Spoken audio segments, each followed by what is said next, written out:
there was a very interesting legal ruling that I wanted to talk about, and I was like, well, maybe it's been too long. I shouldn't talk about it. But then we got some update on the story. The story has advanced, so I feel like we can now talk about it. And it involves the U.S. women's national soccer team.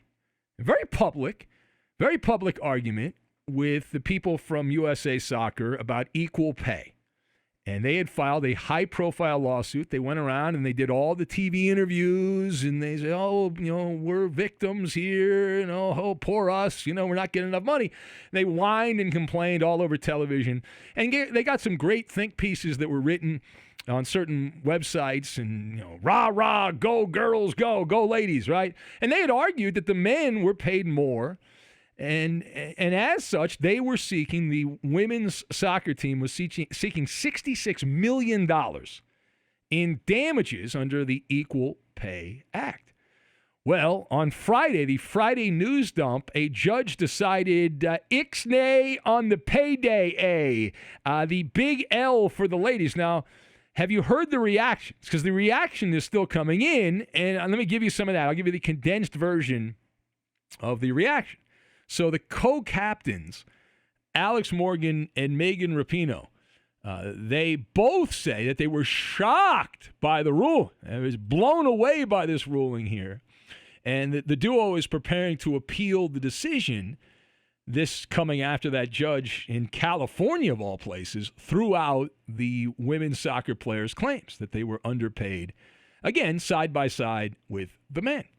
Here's a quote from Alex Morgan. She said, "This decision was out of left field for us." She appeared via remote on Good Morning America on Monday. And Alex Morgan said, "We are fighters."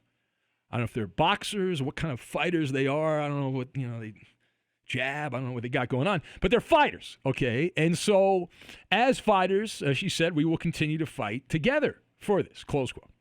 So let us discuss. Do you expect a different outcome going forward? Do you think ultimately the U.S. women's soccer team is going to win?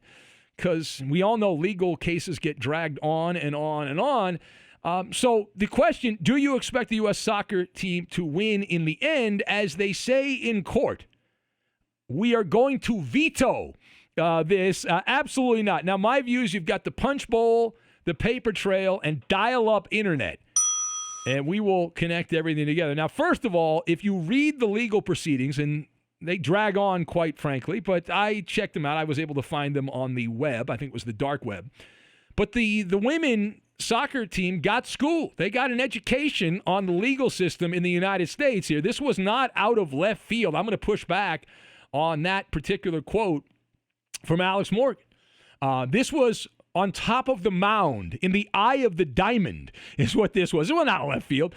Uneducated people who just scan the headlines are the ones that, and really should be the only ones that are stunned.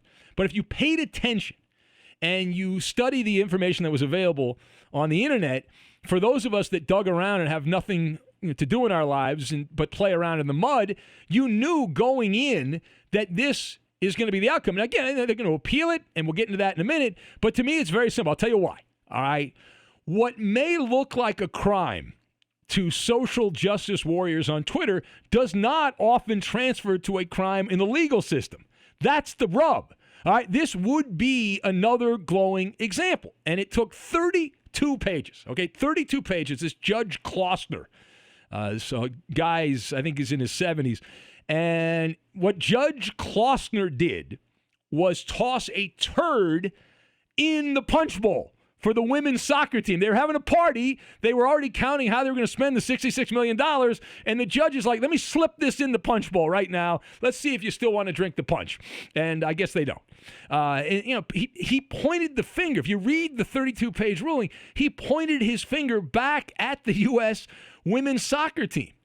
And he suggested, it's right there in black and white, that this entire quagmire is their own fault. How about that? You talk about twisting the knife. The ladies had signed a bad deal with U.S. Soccer. And according to the judge, it's all in the CBA, the collective bargaining agreement. Essentially, the judge said that the women's players rejected an offer that would have given them the same pay-to-play structure as the men. They were willing to give that up and it was a pro bono thing where they gave up the same offer the men had. Instead, they wanted higher bonuses for and other benefits as well, such as a greater base compensation, so a better minimum wage, if you will, and a higher number of contracted players on the team. So they, in labor negotiations, give and take, right? We all know that.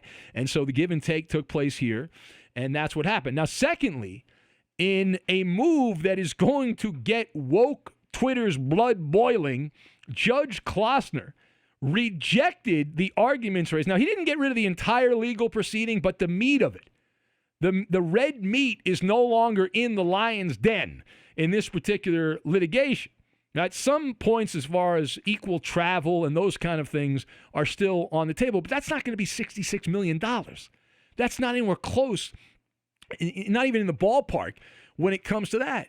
But the judge rejected the arguments raised by the women's national team concerning the pay, as we talked about. But this was what we had expected. We talked about this a couple of months back in a previous episode, and it's not even circumstantial. And that's what you have to understand. We're talking about direct evidence that contradicts the claims made by the women's soccer players. The contracts that they signed, their union signed for them, they don't need any explanation. It's all right there. It's an open and shut case in terms of the overwhelming paper trail. Right? The overwhelming paper trail. Their fingerprints are all over the crime scene, and their DNA is laying out for everyone to see. It makes you wonder who the hell was giving legal counsel to the ladies. They never had a case in this area, and the judge has already determined that. Now, why is that? Based on, in his words, the empirical evidence and expert testimony that they looked at this, the judge said, and the women's national team players have actually earned more than men's national team players. Think about that the women earn more than the men. This is also something that we brought up a couple months back when we talked about this. And the judge, it's not just me, some blowhard on the radio saying this, a judge who wears a robe and gets paid to adjudicate these cases agreed with what I found on the internet. If I found it on the internet, how the hell did this thing get into a courtroom? All right, anyway, so to go forward here, the Honorable Judge Klossner noted that during the period between 2015 and 2019, the women's national team played 111 total games. They earned $24.5 million. How about that? Pretty good in salaries. That means that the women's national team players made an average of $221,000 per game. During the same period of time, the men's national team played 87 games, and they earned $18.5 million in overall salary. So the men's national team players, therefore, if you do the Maller math here, made an average of $213,000 per game, $7,000 less than the women who were suing for equal pay, and they got paid $7,000 more than the men. All right, so you know what that means? All right, that means that the men's national soccer team, they now have to lawyer up because they have to sue for equal pay as the women. All right, that's what they've got a case. If you follow the logic here, it's like, oops, who goofed? I've got to know, right? Who goofed? I've got to know. All right, final thought on this. So what is the next chess move for the women's national team? Now, they're obviously going to appeal. I don't believe they have a case, but they're going to appeal, and they're going to hope to find a sympathetic ear who happens to be a judge. And the chances of that are not bad. The chances of that are not bad. By the letter of the law and the spirit of the law, you can twist things around, but it's pretty clear in this case, based on the collective bargaining agreement, that the women cannot win in the end. They can appeal. Maybe they'll find a judge that agrees with them in the Ninth Circuit, and they can find a judge that agrees. But eventually, it'll just keep going through, and this thing is going to move about as fast as when you used to dial up internet to get on, like AOL Online, when you had the modem thing and trying to figure out how to get online back in the early days of the internet. But in the end, the deck is stacked against the women. They don't have the case because the sloppiness, and it's whoever their legal representation is, that I'm assuming the players did not write their own CBA, but whoever did, and they agreed to it, that's the problem. That's the fly in the ointment, if you will. Nobody put a gun to their head, I assume. There was not a knife to their necks forcing them to agree to the collective bargaining agreement. And it's that old quote, right? I love it. It's my favorite legal quote. I use it quite a bit. If you have the facts on your side, if you have the facts, you pound the facts.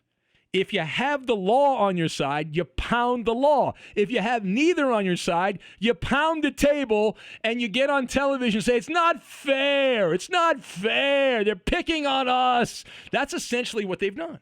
Like right now, the women's national team is pounding the table, right? They're upset. They're angry. We're going to appeal this. It came out of left field. The best case scenario, and this is if they get the win on the appeal and then it gets appealed again and it's back and forth like ping pong.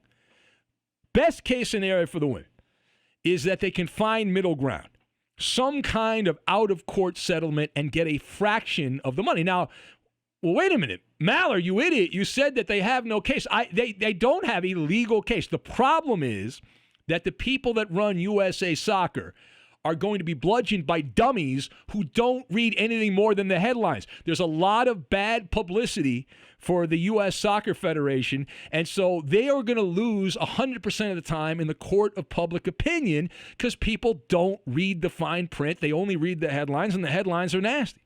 So even though they will ultimately win in the court of law, the question is how much damage would that do? Would you be better off just cutting a check? And that's the question that they're going to have to ultimately answer down the line, assuming that the U.S. women's national team soccer players end up getting a win on appeal.